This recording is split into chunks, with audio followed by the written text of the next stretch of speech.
What's up, guys? Welcome back to the Emily Brooklyn Show. I am so excited to be back. Today I have a guest. She's called Hannah O'Flynn. She's a basketball player, social media influencer. She's worked with Nike, ESPN, Wilson. She's an Ivy League graduate. She's smart. Like, is there anything she can't do? Like, hello? Welcome to my girly pop, Hannah O'Flynn. Girly pop. Hey, girly pop. Every time you say girly pop, I think of, you know, this Justin Timberlake song? It's like, dirty pop. Bow, bow. Like girly pop. I saw When that. you got to realize. I love that song too. Yeah, I don't know. Iconic. Just Welcome to the show, girl. Thank you. How are you? I'm so excited to be here with you. I'm very honored, and we're already having way too much fun. So we have to hit the record and like actually make this episode. Yeah, we just been talking. Yeah, for like 30 minutes straight. already. But we're getting into it today. Yeah. You just came back from Philly today? I was in Philly. I was there for a girls' flag football tournament, which was really dope. Yeah. And I've been like a wannabe football player my whole life. I literally would be at recess with all the boys playing. And it was kind of like I went there to capture all these girls, but because it was never an opportunity when I was younger. So I was like, I want to let people know it's an option. But also low key, I like fulfilled a dream of mine and actually like played. And it was so much fun. I'm scared. Oh my God. American football? So it's flags. So it's like, it's almost like two-hand touch, but you grab flags instead. Oh, okay. So no tackle. So not as violent. Yes. I mean, I would tackle, but like this one was flag. And I'm like, this might be better for my overall health. Yes. And low key, all I want to do is just like sprint and catch. I'm like a wide receiver. I just want to get touchdowns. So. Okay. Because the last time I saw you play, you sprained, I was about to say sprained your lip. What is that called? You flung your lip? How do you say that? Wait, when I was telling you. Wait, shoot. When we was at the Ballin' for Peace in the Bronx and somebody that was you in the crazy. Face. Yeah. Yes. That was so frustrating. I was in the bleachers like, yeah. I'm not used to those type of things. You know what's so funny too? I've been injured before. I need to start wearing a mouth guard, except for like half people who wear mouth guards are like Steph Curry and like don't actually have it in their mouth. But I have been elbowed in the face before, and I've driven myself to the ER and got 8 stitches in my lip. Oh, you're hardcore. Yeah, no. I literally was like, she said, hold on. We're good. I didn't know anyone at this. I was like an LA Fitness. I was just trying to get like, you know, get a workout in, get a few buckets. It's kind of fun when you show up and no one knows who you are and you just like go crazy. Yeah, you go crazy and they're like, what? And then you just leave. But this time I got elbowed in the face and there was blood everywhere. It was bad. Yeah, but wow. See, those things don't really happen like that in the dance. Yeah, world. dance. No one's like throwing elbows like that. Not Just really. Like you'll maybe mosh pit-ish at some point. Right. Like I've sprained an ankle. I've like hurt my knee or like, but it's not like actual like injuries physical like contact. That, where it's like I didn't even think about that. Elbowing me in the face. Like, yeah, I feel like dance injuries. There's probably a decent amount, but it's like almost when you're attempting something that you know is a little bit risky, and you're like, it's gonna look so cool though. Yeah. I tried to get a death drop, you know, like the Vogue. Oh, like of course, iconic.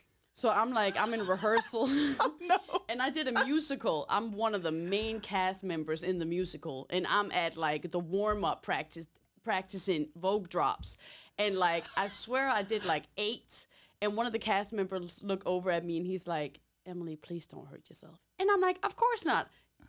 And then literally I couldn't move, and they had to take me straight to the ER, and I had to wear a cast for like 2 months, and I couldn't. Wait, what'd you do?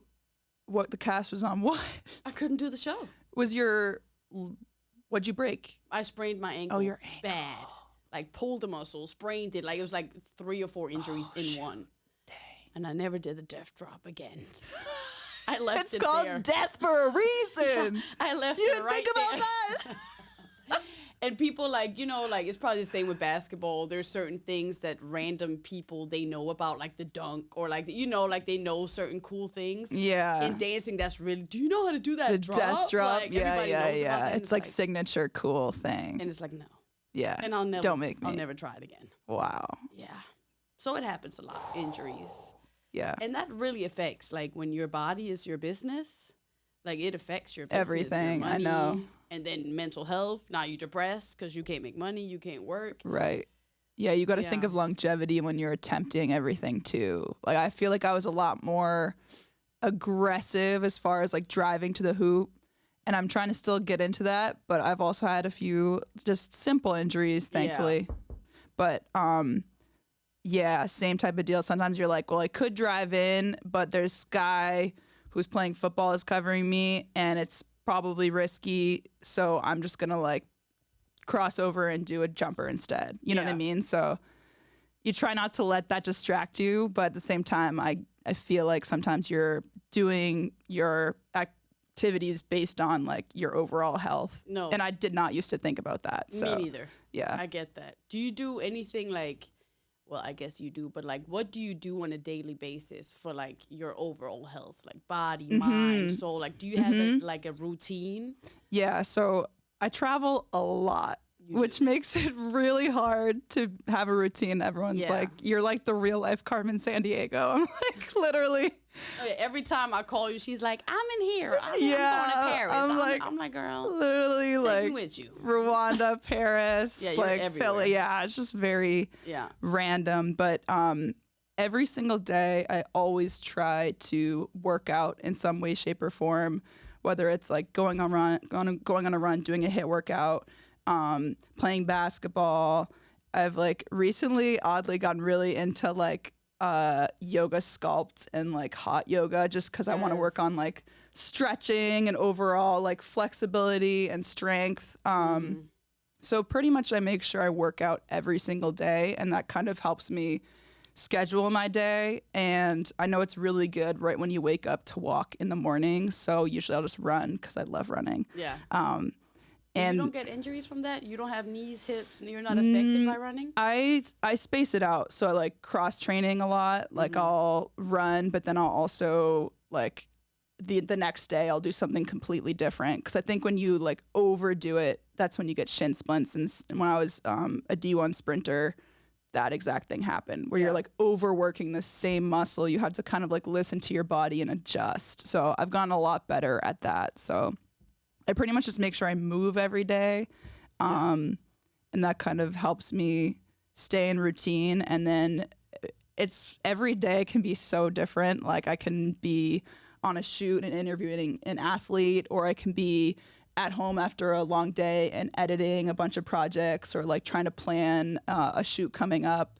So it kind of varies, and that makes it difficult to give you like my exact routine. But I'd love to be in a place where I was like consistent with an exact routine. I think that's how you like stay really healthy. If you get enough sleep, if you're making sure you're hydrated, you're just like eating the right things, feeling good. Like I think there's a way you can try to reach that everywhere you go, but it's definitely more difficult if you're on the move so much. Yeah, for sure. So, is there anything that you like don't eat, or that you make sure that you eat, or? I eat everything. Dairy, meat, eggs. I really like. Generally, it's sort of funny. I really do like eating healthy. Like I'll have eggs. I'll have like avocado, like sweet green. I really like smoothies are my favorite. And I know there's some sugar in there, but I'm like, it's worth it for my overall happiness. But like every morning, usually for breakfast, I'll just have a smoothie. Okay. And I'll have like, certain things in there, like certain fruit. And then maybe I'll throw some protein, some ginger, I don't know. It just depends on my mood, really. But I also will throw like spinach or kale or something in there, which originally I used to be like, ew, that's gross. But now I'm like, I actually think it's kind of makes it less sweet and more refreshing. And it's also like you're getting all of your healthy things without any effort. It's just blended in. It's just like within the smoothie. So I'm a smoothie girl. That's like If you give me a smoothie, I will like. That's the way to your heart? That's the way to my. It's easy. It's really that I had a easy. smoothie for you today. I love smoothies too. I love smoothies. Yeah, that's a good I literally have like 2 or 3 a day. It's kind of, yeah, it's crazy. But that's 2 my or thing. 3 a day? Yeah. How are you not full? You eat on top of that too? Yeah. But I mostly just have the smoothie for breakfast and then I'll go get. Yeah, I don't know. Do you work out? Do you eat before you work out in the morning, or you work out? And I'll work out and then I'll have a smoothie. too. Unless I'm feeling like lightheaded, then I'll be like, all right, I'm listening to my body. I'm just gonna just a little bit of something, a little bit of energy. I have so much energy in my workouts when I don't eat. Right. Like, it's ridiculous. Like, if I eat breakfast, even if it's a healthy oatmeal smoothie, whatever, it can be the healthiest breakfast in the world. Yeah. But if I do that before working out, it makes me tired. It don't give me energy. Yeah. I think there's something about like being like light on your feet and also feeling like you're fueled but not too fueled, if that makes sense. Like you have exactly what you need. Yeah, and I think a lot of that is just like listening to your body and learning what works for you, because I think different people like different things. So for sure. Yeah, for sure. Like, I grew up with a mom that like doesn't eat all day. Like, she only eats dinner every day. So she basically fasts every day. Wow. Yeah. And, like, as a kid, I never used to understand it. Right. But like the older I'm getting, like I'm really starting to understand it. Yeah. Because I will do that sometimes without even thinking about it, and then I'll be like, why do I have so much energy? Like, I feel great today.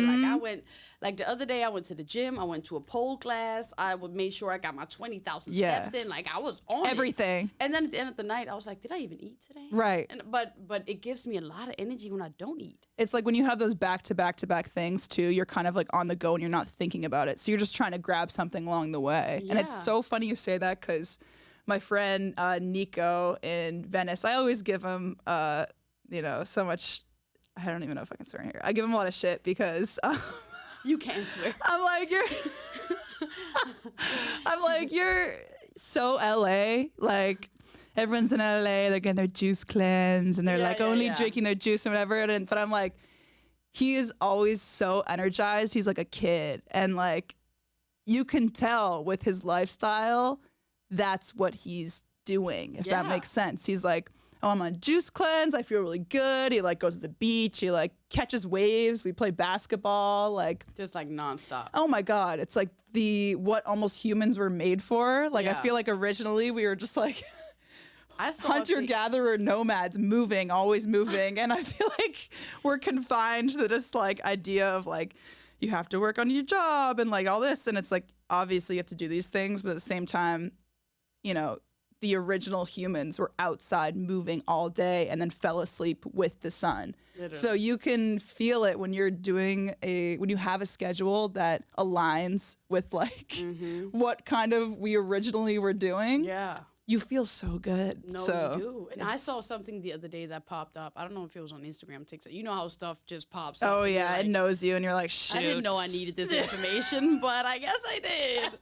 No, it was about how like breakfast usually wasn't something that like humans did or like necessarily like there was a year where they would like, well, now we gotta tell all the doctors to start promoting to the public that breakfast is like the healthiest meal of the day, to like push the meat industry, push the dairy industry, so like there was literally a time where it was like, now we're gonna push this on people and tell them this is essential, right? And especially in American breakfast, like meat and we do breakfast different. It's always funny going abroad.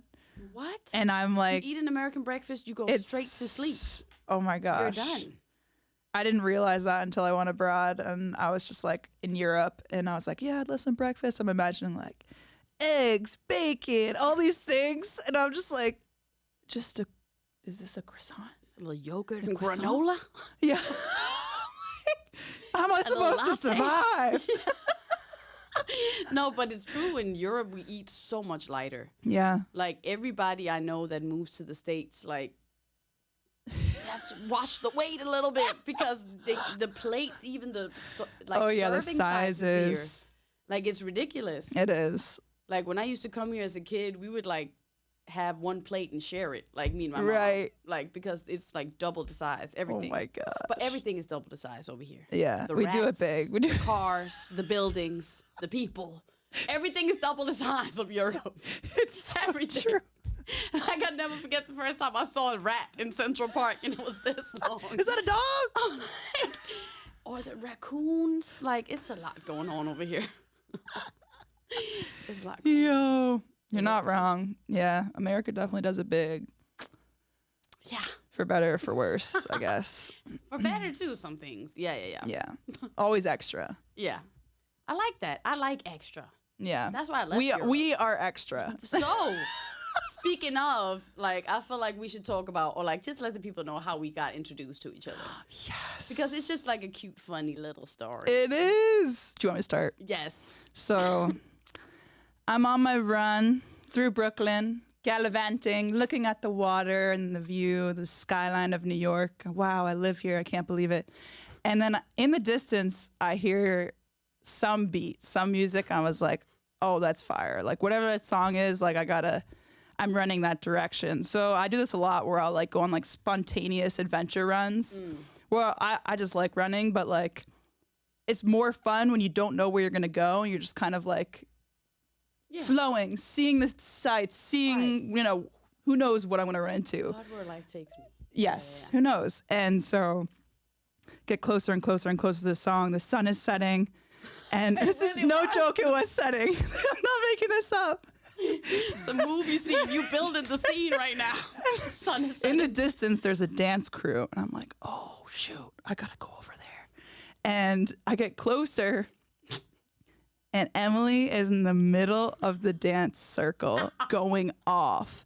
And I am like, it wasn't even like a moment like, I wonder if. I was like, oh, I know that's Emilie Brooklyn. I literally knew immediately it was you. Like, I just saw you and I was like, she's right here. That's obviously. Like, she's in Brooklyn. Like, I've been following you for years. And it was just one of those things where I just was like, I'm going to go say what's up. Like, I just had to tell her how like amazing she is. She's literally one of my favorite dancers, but also just like empowers me as a woman, just how you hold yourself and how you hold yourself and how confident you are.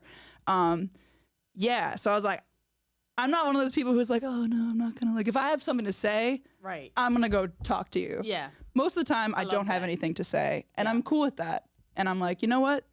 Respect from afar, but also like I have nothing of true value to add. But I was like, oh, I'm talking to Emilie. Like, I'm literally. So I had to wait for you to do your thing. Everyone was going crazy. I was like, this is so cool. And then I just went up to you after, and you were so nice. And we like, I don't even remember. I think I like messaged you on Instagram afterwards saying like it was really dope to meet you.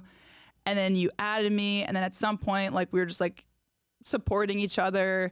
And you were like, oh, we should like work on something together. And at this point, I'm like, what? Like, yeah, we should. I was like, oh my gosh, I'm so excited. Yeah. So yeah, I was truly like, I mean, I still am. I'm such a fan of you and I love what you do. And yeah, you're legitimately one of my favorite dancers on the planet. So it's been really cool to like get to know you. And also, I don't know, I think oftentimes people are like, you almost get nervous when you meet people because you're like, oh, I don't want to lose that excitement that I had about who I thought this person was. And if anything, it's like, it's even better than I thought, which was impossible. Aww, yeah. So I've like really, really enjoyed like getting to know you. And yeah, that's literally how we met. We were just like, just running along the water. It was so natural. And then, yeah, from there, we just like had to go on a 1 hour trip to a basketball game I played in. And we had a whole like hour and a half, 2 hours to talk about met on life. The hoop bus first. Oh yeah, the hoop bus. I was DJing on the hoop bus. Oh, family. And in comes Hannah, and I'm like, "Hey, girly pop, I don't know what I'm doing at this basketball game, but Yeah, I'm here. you're like, I'm here, I'm chilling. I've been at basketball games this summer. I don't know why. It's part of the culture. I feel like everyone who's like in the music industry, like a lot of rappers want to be hoopers, a lot of hoopers want to be rappers. So like there's some weird And I'm neither. crossover. But you're like both. Right. Like listen, hear me out. Hear me out. Basketball players are dancers. We move. We have different movements. If you see Kyrie play, he's dancing on the court. About it. Rappers, hip hop, music in general, anything in that world, like you're flowing. So you actually are like the perfect median between the two. If we think of it that way. I'll take that. I'm not gonna lie. I just made that up, but it sounds pretty good. Not the perfect medium between a hooper and a rapper, but I'll take it. I don't know. In my head, it made sense, but I'm like, this is a little, I don't know. But you fit very perfectly in that environment, and I have a lot of fun in it. For sure. It's so fun. Like the basketball community in New York is like a lot of fun. It's different. Like I've never seen anything like it. But it's like it's raw. It's raw. Just like everything else in New York. Yeah. The dance community, the music industry, like everything here is raw. That's why I love New York. Yes. Because it's like they'll tell you straight to your face if you're trash. Yeah. Like, you will know. That was whack. Try it again. Yes. You'll be like, okay. Shoot. It's true. I love it. Yeah, it's definitely like one of the biggest reasons why I ended up moving to New York. I officially moved to Brooklyn like a year ago, but I've been in New York 9 years total of my life. Yeah. And I was kind of at a point in the pandemic where I was like, okay, my next move, I can really be anywhere. Yeah. I work from home. And I was debating between LA, New York, like maybe I go abroad and hop around, but something about New York, it's just different. So specifically for like the basketball community, but also just like the culture and the music. And so I was going to ask you, when was hip hop introduced into your life? Like when did you start to like, how and why and where, and like how was you introduced? So I will say I'm a musician. I play saxophone. Okay. So I've been. Know that. You didn't know that? That's yeah. Fire. Low key. I've been in bands like my whole life. I know. Oh, wow. So I've always been really into like neo soul, hip hop, jazz fusion, R&B, like that kind of vibe. Mm-hmm. Rocking Dilla low key right now. So it's listen, I saw the Dilla t-shirt and I was like, we got to talk about it. Yes. Because J Dilla is like my number one. Oh, like, he's tatted on my leg. He's your producer's favorite producer. Yeah, he's like low key the OG of everything. And if anyone likes Dilla, go read Dilla Time or even listen to it on Audible. It's like biography of his life and of his afterlife, and it's really, really fascinating. And it just shows you like everyone thinks about like Donuts and they think about, you know, his like core albums, but he is the producer behind De La Soul, Erykah Badu, The Far Side, like literally. D'Angelo, Common. The list is crazy. Village, and like, he's in Slum Village. He's inspired so many people. And so I kind of got off topic. But my answer is I am very lucky that my parents have always had really good music taste. And then my best friend in my band in college, Matthias, or not in college, in high school, we became really close because we were just like jamming all the time and we're sharing music. And that's like one of my favorite things to do is just like when you find someone who has your music taste and you're like, oh, you're my person. Yes, this is going to be good. Like, it's just like something about shared music taste is such a, I don't know. No, it's a core. It's a like, real bond. It's like you get bond. Me. So we would be sharing music all the time. And I'd say I like attribute a lot of my like pretty good taste to pretty solid taste to like starting with that. And then also just like the fact that like I was learning about a bunch of different artists. Honestly, my parents are always playing music. And like my first concert ever, I was a baby in Santa Barbara and we saw Sade. Okay. And like, okay, yeah, I don't remember. But unfortunately, but I was, you know, it's like, what? Like, that's fire. Yeah, so I think that's important. It starts in the house. Yeah. Because everybody always asks me, like, how, like, where, Right. why, How? And I'm Right. just like, my father used to play Earth, Wind, and Fire and Jamiroquai, and, like, that's what I grew up on. Like, even to, like, Alicia Keys or, like, the more, like, commercial stuff, but it was still, like, real music. Yes. You know what I mean? You're like, and, like... Thank goodness. Or, like, Carlos Santana. And, like, I really grew up on, like... Because he plays the bass, he plays the drums. So, like, I grew up in, like, a... Do you think that, like, percussion, like, would he ever be practicing and you were kind of, like, listening to the rhythms and you're like, ooh, ooh, ooh? Yeah. No, he used to, like, he put me in class for drumming. He put me in class for guitar. Like, Whoa. yeah, like, we used to have, like, a drum set at the house we would practice on. Wow. Still to this day, like, he's not a professional musician, but he'll just, like, pull out his bass just in practice. Like, it's just, like, a hobby of his. I love that. So I've always, like, been around that. And then my brother... was a big hip-hop head. So he painted graffiti and... Yeah, fully in it. So he put me on to, like, Wu-Tang and Nas, Slum Village. Like, he put me on to, like, the real hip-hop. Yes. Where my father was more, like, soul, blues, Yes, jazz yes. type of vibe. So, like, my brother and my father are, like, the people that really, like, put me on to everything. Wow. Yeah. That's so... I didn't even know that. Yeah. When in the sequence of everything were you, like... getting into officially dancing? Like, were you just like, I just got to move, like, I'm feeling this music, like your dad threw you into something, or like, how did that process even happen? So it's like the way I started dancing is pretty random. Like, I was born with asthma.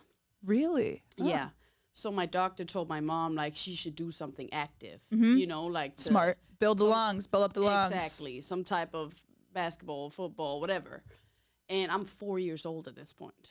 And I'm like, I don't really have interest for anything, but I would always be dancing at the house. Yeah, moving. So my mom put me in dance class at 4 years old. Wow. Break dance. I started with break dance. No way. Standing on my head doing, I'm doing like... You're spinning. Yeah, so I started with break dance at 4 years old, and I was just... I want video footage of that. No, oh my gosh. My mom literally just called me the other day and was like, I just found a folder with a bunch of... I was like, keep it there. Oh my gosh. We got to use it for the doc one day. You need to go through that. That's unbelievable. Yeah, I have footage from like... Oh my God. Cute little Emily doing head spins. And I had to go to the doctor like every 2 months because my neck would get stuck. And I was not built for it. I was not no built death for it. drops yet, but you know. Like after a few months, my mom was like, maybe we should take another dance style because this breakdance is a little hardcore for a little 5-year-old girl. I already know you loved it. Yeah, and I was just like, I just got obsessed. Yeah. Like it went from 1 class a week to 5 classes a week to 10 classes a week to like, I was obsessed. Like they had a dance competition every month at the school and you could win a lollipop. But I was like determined. Like I had to win every month. And like if I got number 2, I would be like in the house depressed crying for days. Wow. At like 6. Second place, first loser. What? I could not.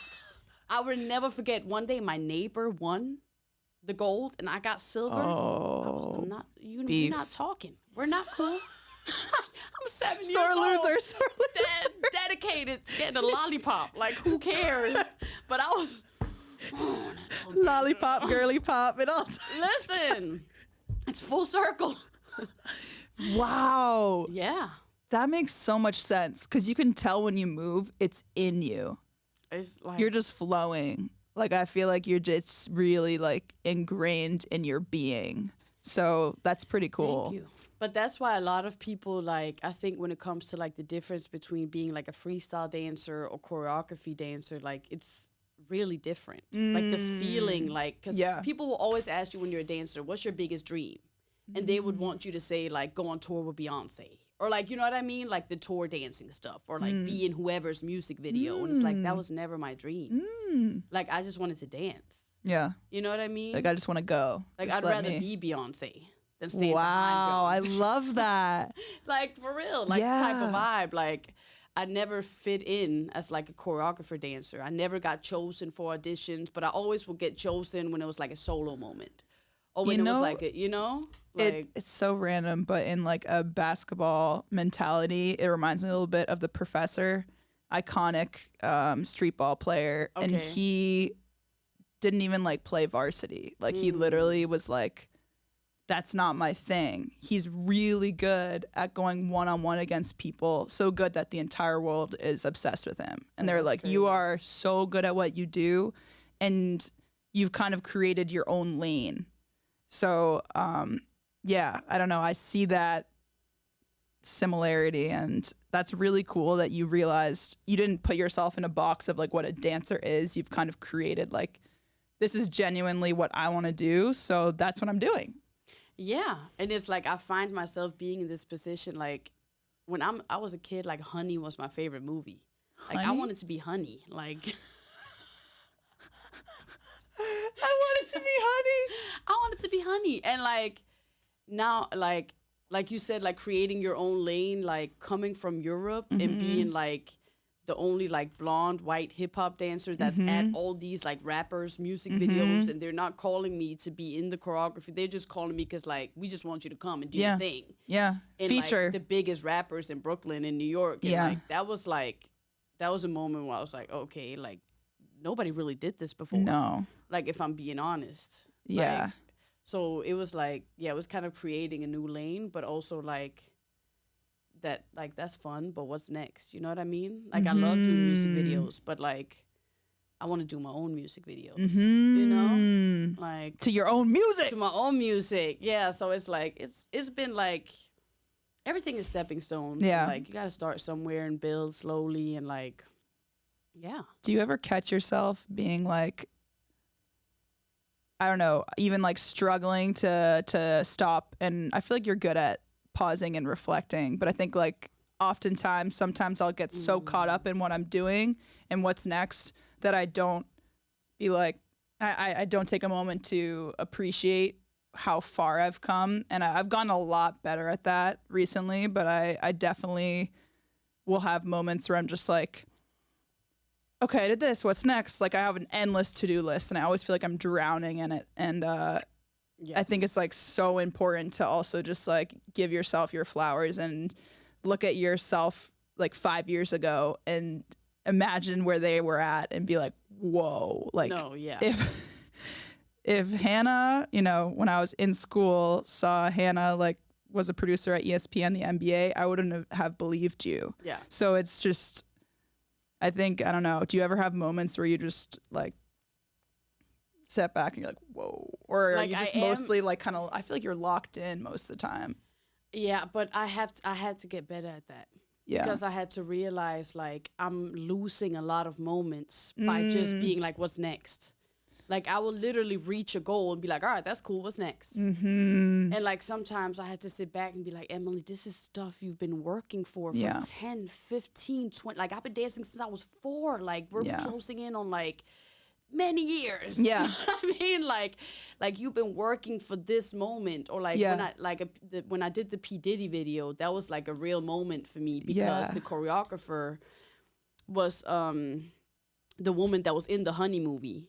Whoa. And when she stepped in, she came straight up to me. Full circle moment. Yeah, she walked literally right up to my face and was like, you're super dope. Like, I'm happy you're here at the shoot. Like, and we walked in to shoot the video, and the stage was literally the same setup as the Jada Kiss video in the Honey movie. Oh my gosh. Like the lit up white stage, and I'm standing there with her that was in the official Honey movie, P. Diddy. You're like, my life's a movie. And I'm standing there, and that was a real like moment where I was like, damn. Yeah. Like that moment where I was like, Emilie at 12 would never believe she would be in this room right now.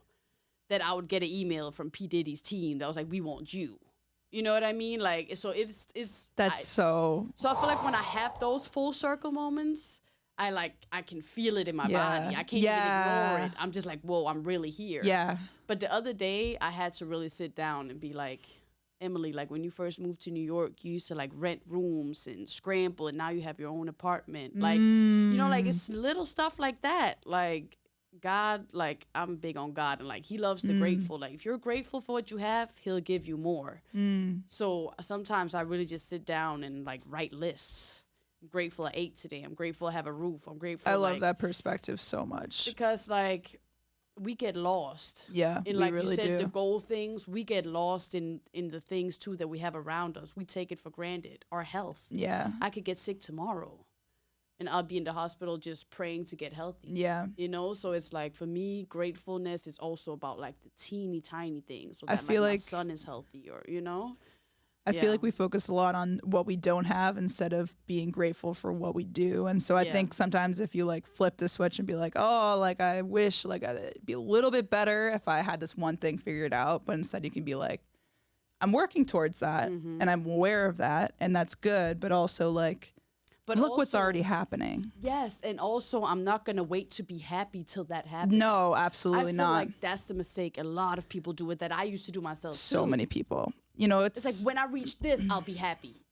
And it's like, no. When you reach that, there will just be another problem. Yeah. There will always be something. Yeah. Whether it's financial, health, family, friends, whatever. Like, there will always be something. Yeah. And that's why I find it so important to be grateful for what you have right here, right now. Because I was that person. Yeah. Well, once I moved to New York, I'll be happy. Well, I moved to New York, and there was just a bunch of new problems. Right. Or like, or once I do this, I'll be happy. And it was like, then it was just a new problem, you know? Like, it's so interesting how I feel like happiness is like a state of being, and it's like something that you don't necessarily reach. It's something that you choose and exist in, and obviously different things can help you reach more happiness. But it's so funny. I feel like so many people are like, why are you always so happy? I get the same thing. You're smiling and everything. I get the same thing. It's always really interesting for me because I'm like, thank you, but first of all, I'm not always happy. It's a choice. But at the same time, it's like it's good to have that. It's good to have everything, every emotion. Yeah. Like, and you see me like smiling and vibing. That's all so genuine. Like I really am. I have that like childlike curiosity, and I know you have that too, where you're just like, you can make any situation come alive and be fun and bring that warm energy. And I think the more you realize like the power you have in creating your own environment, whether that's like making someone else a little bit happier, so therefore you become a little bit happier. It's like there's little things that you can do that, you know, you realize like every small interaction you have, you can really make an impact on somebody in like a positive way. So I don't know. It is funny though. I get that a lot, and I know you must too. They're like, "Why are you so happy all the time?" Why are you always happy? And I think there is a formula to like, because I choose it. Like I wake up in the morning and have 10 problems and one reason to be happy, and I choose that one reason to be happy. Right. Because everybody thinks that when you smile all the time or when you're happy all the time, you don't have problems. Right. And it's like, no, I have the same problems that you do.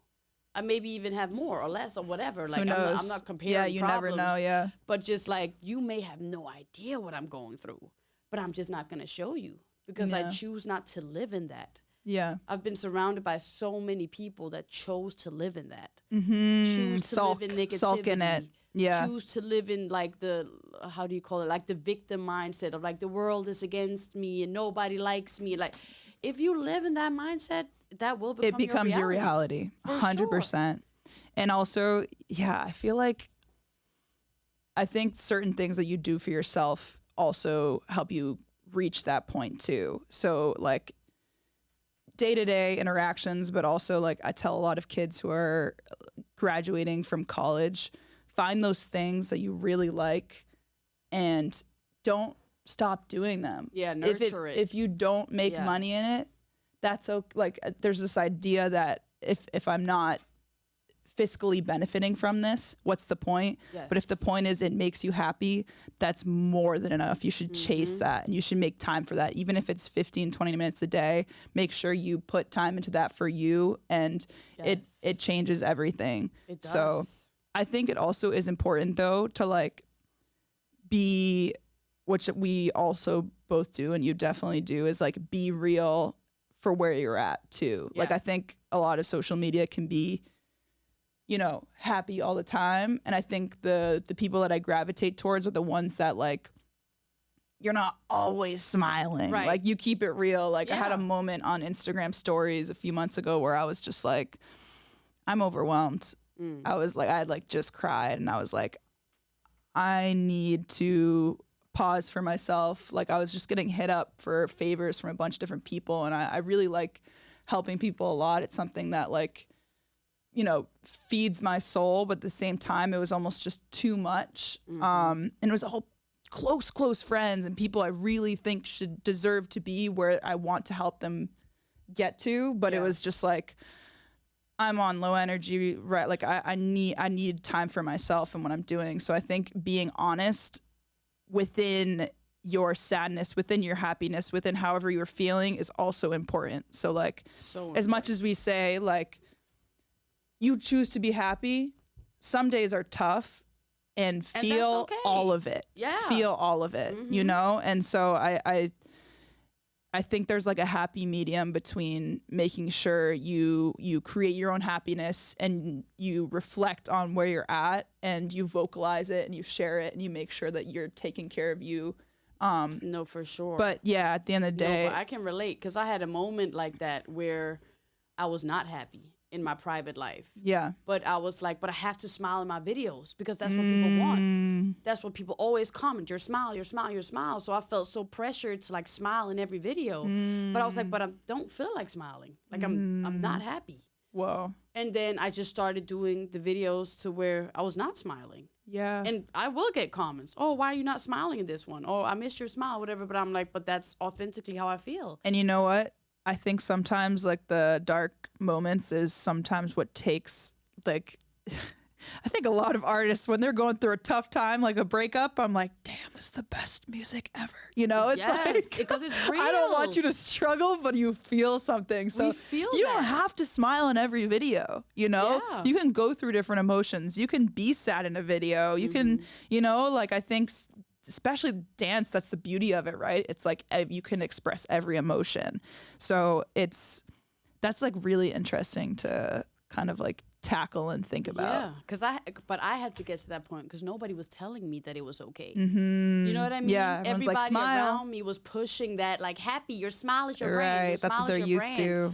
And I'm just like, so I have to be happy all the time because then I would see other creators where I can tell that's a fake smile. Yeah, they'll be like. Right. Like, unfollow, like you're annoying. You know what I mean? Like what? Like just not smile in this one video. It's okay. Yeah. Or just don't post a video or whatever you're feeling. But like I just came to a point where I was like, I have to be authentic. Yeah. And maybe I'm gonna lose followers. Maybe I'm gonna gain. Who knows? Yeah. But I have to be authentic to how I feel. I love like that. in this present moment of time. Yeah. Oh, I really love that. Anyways. Miss Girly Pop. So we're both Girly Pop. We're both women in like very male dominated industries, right? Yes. Not to get like too serious about it, but just like, how do you feel about it? I'm aware of it, but I almost pay it no mind. Okay. Every space I've entered, I've never felt like I didn't belong. I've always been like, I deserve to be here and I know I'm good at what I do. So I've always kind of had this confidence about me and this like all-knowing, I don't know, just like, I got this and I should be here.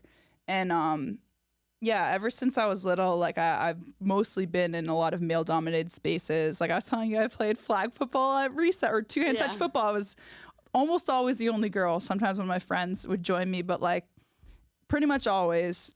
Played basketball, was in like the boys' 8th grade team. I played on the girls and boys team, but it was always something that I was aware of, but I was just like unfazed by.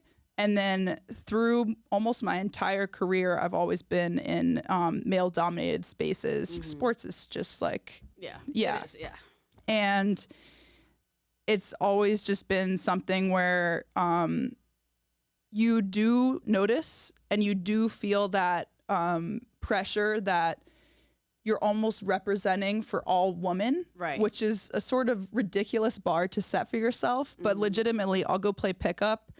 And I'll be like, if I have a moment where I screw up, I'll be like, shoot. Yeah. like They'll now think I'm girls are weak. Yeah, yeah. Literally. Yeah. I will be like, I can't believe I just didn't like, I didn't hit that shot. Like, yeah. Or, you know, like little things like that. And I remember when I got the job at ESPN, I was on this show and I was producing it, and I was writing the scripts. I was assigning video segments. We'd go to the control room and work with the talent. Very intense atmosphere. We took the top stories in sports and turned it around to be a 5-minute summary of everything you should know about sports within that day.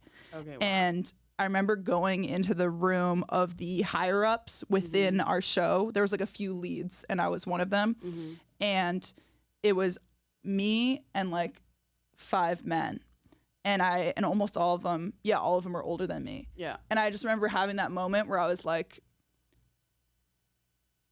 we out here. Like, I got I'm this. here. I'm Yeah. here. But it Yeah. was almost like, you know, you have that edge and that pressure on you to overperform always. Yeah. And it's not a very fair thing, but it's almost like you want to create that so like the next girl behind you doesn't have to feel that. Yeah. And she's surrounded by women. And, you know, there's like multiple examples, but even at ESPN, like the head of the entire social media team is this woman named Katie Daly, and I adore her. She's my boss. She was my boss, and she is just like, you know, played D1 basketball, or she played basketball, and she was just like very, she was like pregnant during half the time where I was working for ESPN. It was so empowering, and she was on it, and she was so just like sort of redefined like what your stereotypical idea of what a boss would be. And it's just like,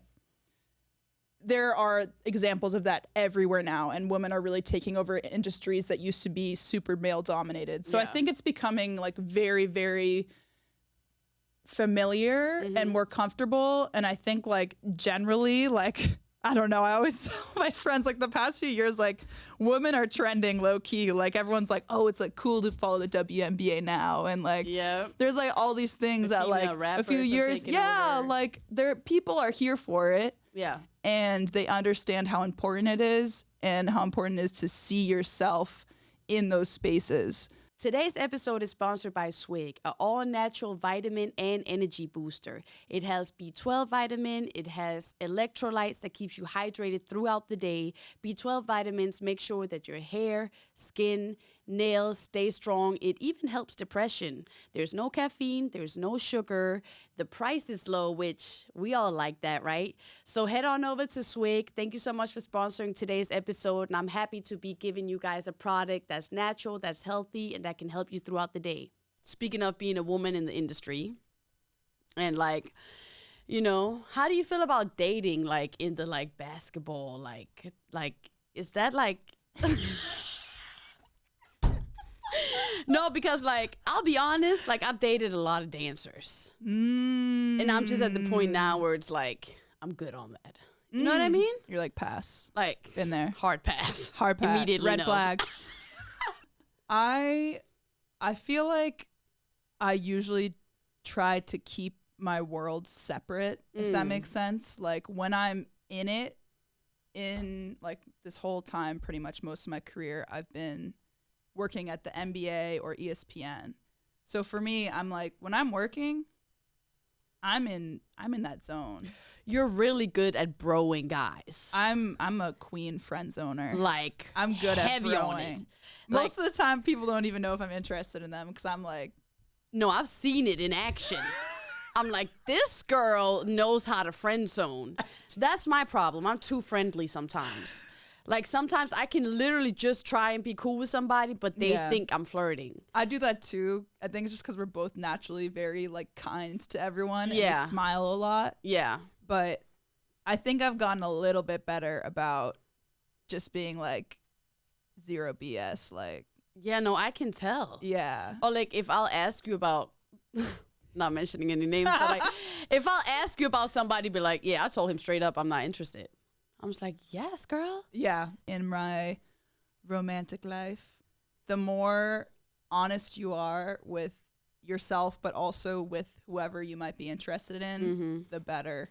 Like sometimes I think in my past, I've been like afraid to hurt them in some way, or like not even fully sure like what I wanted, but I wouldn't verbalize that. And I think like I'm so much better at being like very honest with where I'm at and how I feel, and I will like bring that up too, because I feel like if you're more communicative, you see where they're coming from, you see the sort of like the whole picture, it's just gonna make everything better at the end, because you're just truly being yourself. You're not like doing anything because you think they want something to happen, or like you're just like genuinely like, this is where I'm at. Like, so you're not into like just like having little like innocent flirts with like random people. Oh, I like innocent flirts, and I'm super single now, so it's like you can right. But I think I'm also someone who I will cut things off if I sense anything and I'm not on the same page. Like, I don't want to play games with anybody. And so you're doing it for them and for myself. Okay. So like, if someone's interested in me and I'm like, no, I will literally like let it be known. I will either not. I will usually just be super bro-y and friend-zoney and like. You're so good at it. Like, I literally seen you and I was like, I didn't even notice. I can learn from that. You're like low-key taking notes. No, seriously. Queen You're like, yeah, bro. So like funny. little knuckle on the shoulder. I was like, I don't even notice I do that. Yeah, Yes. I think it's because like most of the time too, if I'm actually interested in you, I'm still going to get to know you to a certain extent. Like most of the time, not always. Right. In a, how do you act? Like, if I am genuinely your friend. Like, Right. that's what I'm learning now. I'm like, even if I do, like, sometimes there's certain people that you're like, okay, yeah, like, I think I'm interested, but I'm not immediately like, you know. Yeah. Unless I'm really feel that way, and then I'll be Yeah. super blunt. But, like, yeah, I don't know. I don't have a problem with being honest anymore.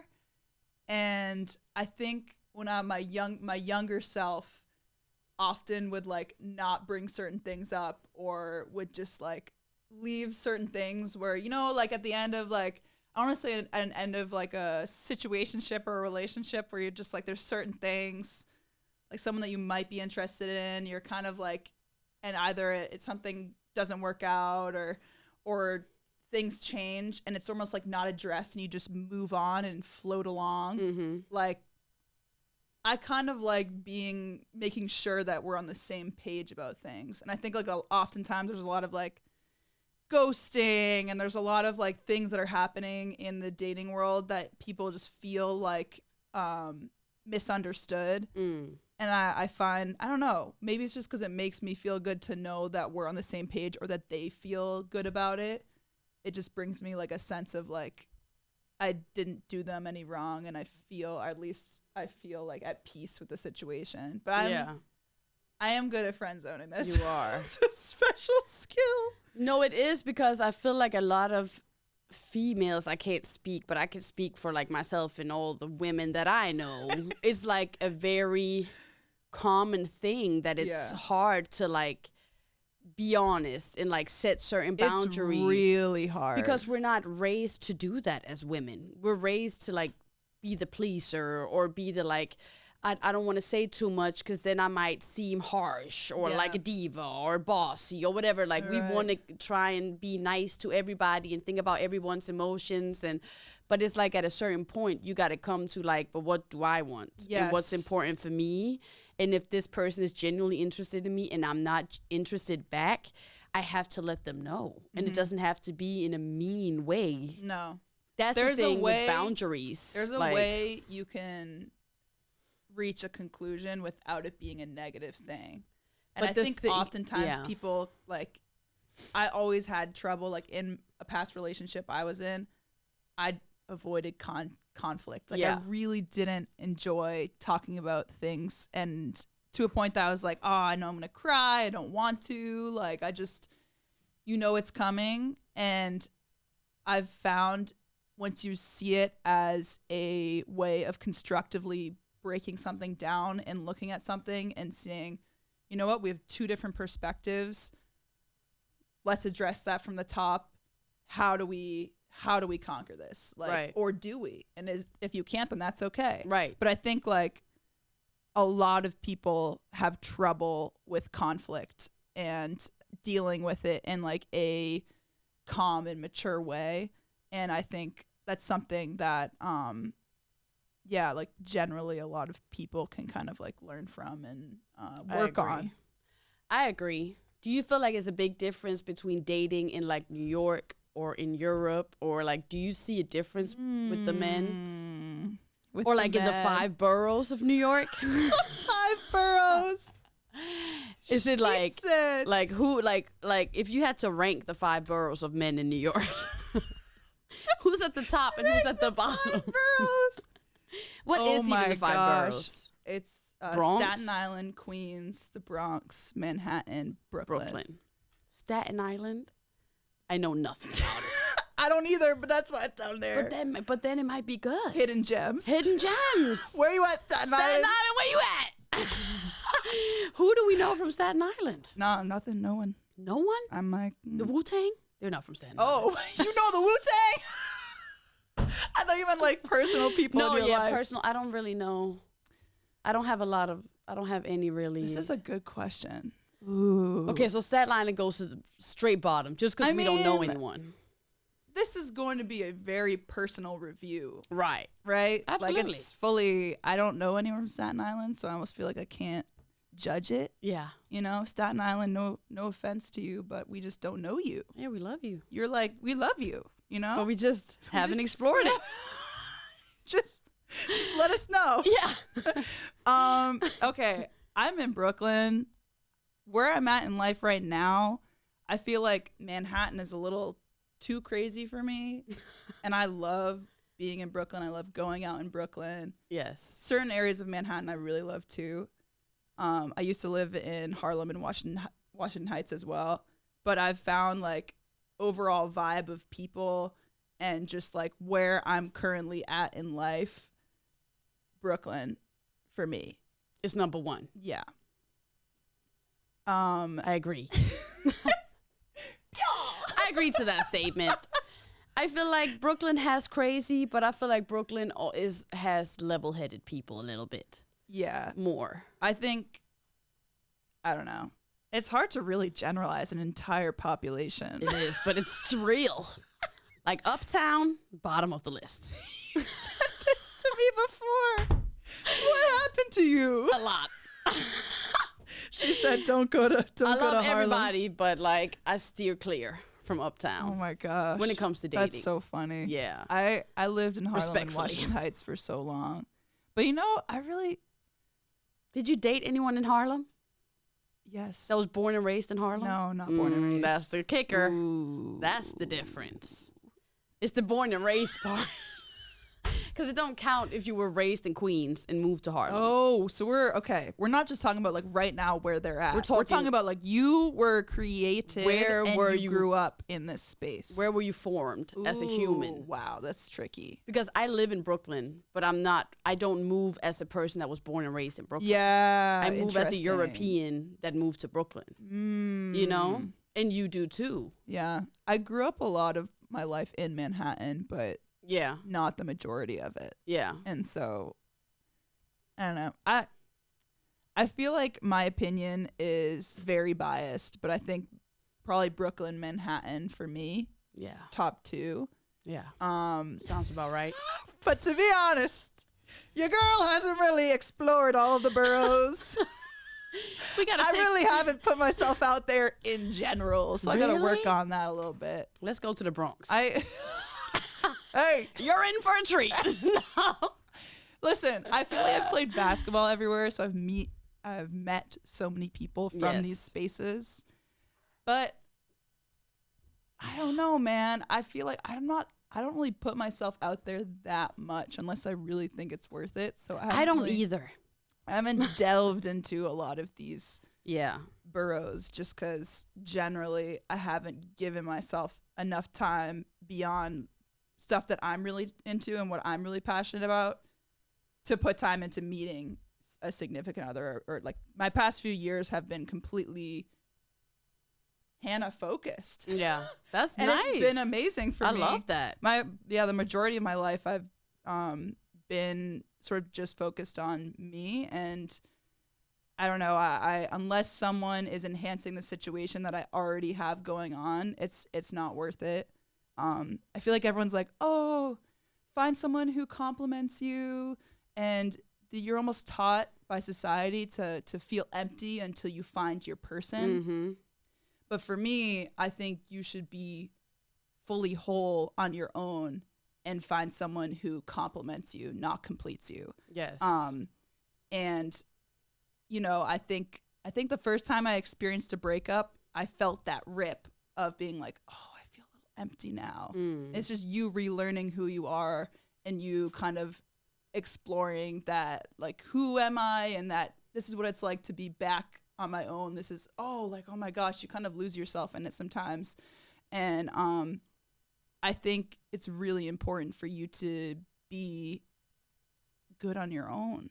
And I think once you are good, that's when you can kind of be like, all right, like, who's out there that can make this even better? Yeah, because you can't make an executive decision for yourself if you're not right with yourself. Yeah. You can't find the right partner that's really going to be that right partner if you're constantly lacking. Like, it's that and cliche. You can't fully give either. It's you that really cliche, can't. like, you can't love somebody before you really love yourself. And I never used to understand that. Like, until the last couple of years of my life where I was like, I really have to put some real effort into me before I can, one, give it to somebody else, and before I can, two, make a real decision on who can compliment me. Right. Because if I don't know what I want, if I'm up and down and left and right, and how can I really know when how can I really grow with somebody?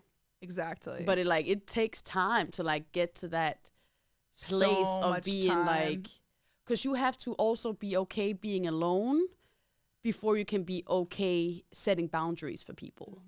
Like, let's say you're dating somebody and it's not really a good situation, but you just don't want to be alone. You're going to drag out the situation. Yeah. But if you're fine being alone, you're also fine saying, no, thank you. Right. Respectfully, this was fun. Yes. But I'm good.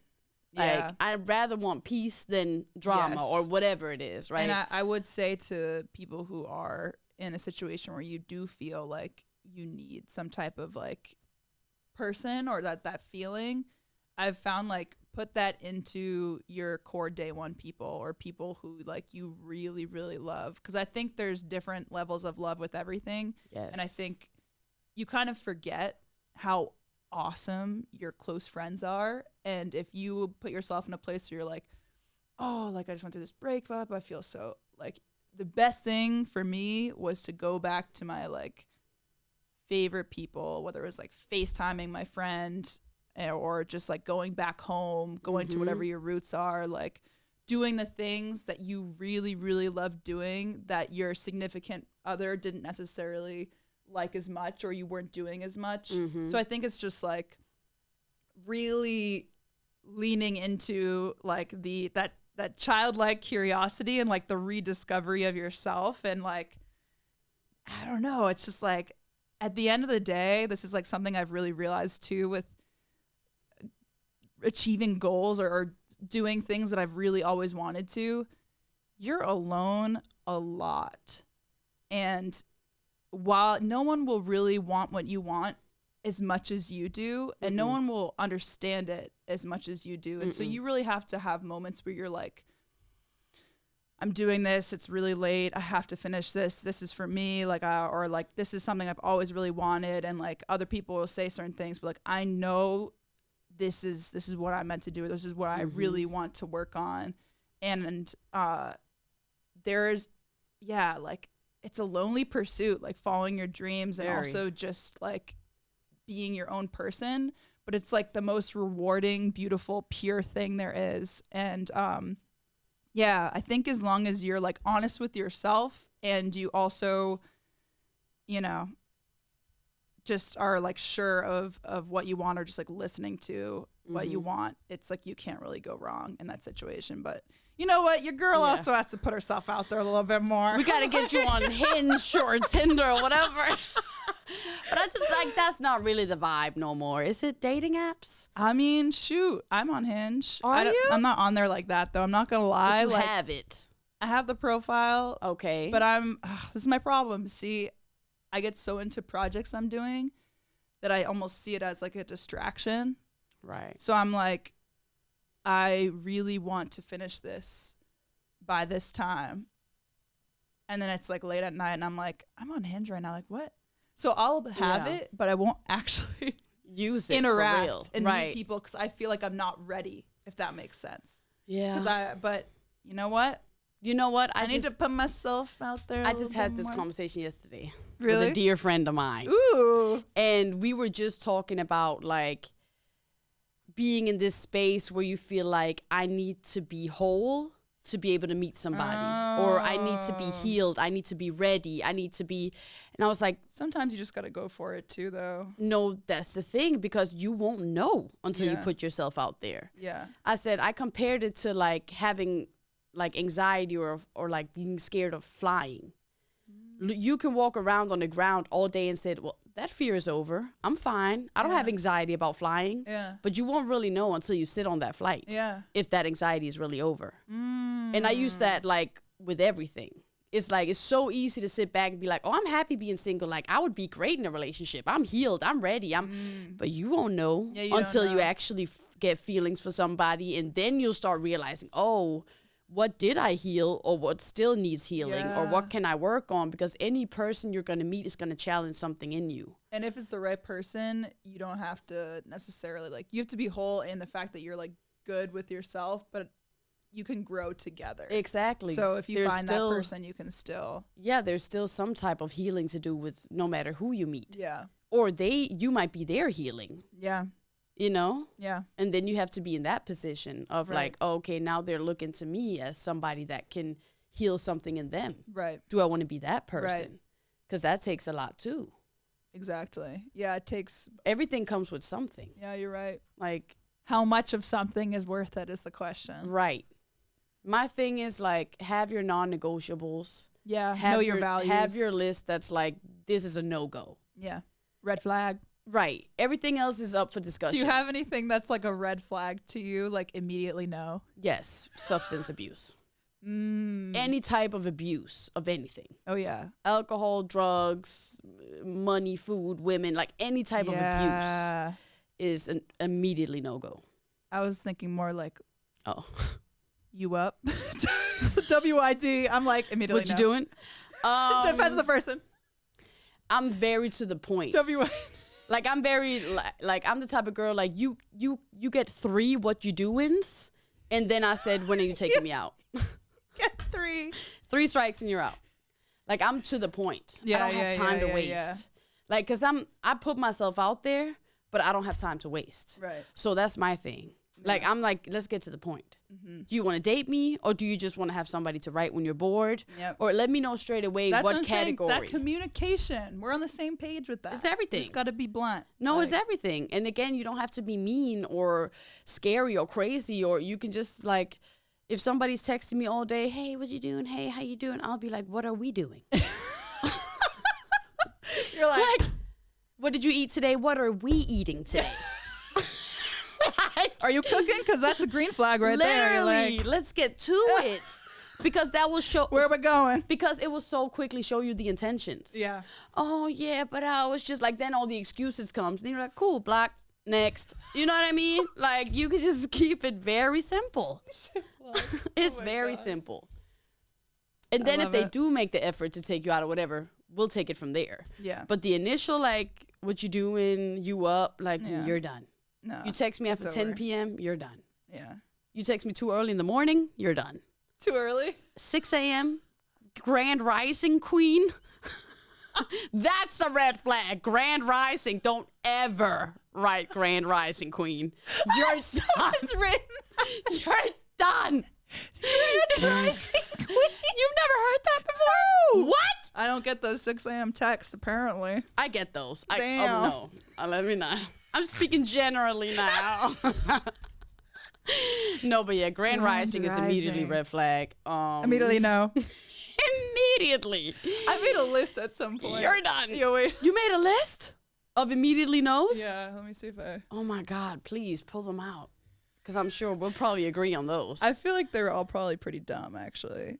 But listen, guys do dumb things. A lot of the time. Immediately no. Let's see. Oh my gosh. It's like one of those things where it's in your notes and you're like, I know I did this, but I also have no idea where it is. I had a list of icks. How do you feel about men that play instruments? Or that sing? See, I play an instrument. Okay. Green flag. More specifically, guitar. I think absolutely yes, depending on the songs you play. Like, okay. So Wonderwall? Absolutely no. Immediately no. It's over. I don't even know if we could be friends after that. That's not even a friend song. I'm just like, bro, like, okay. Maybe we had something. Yeah.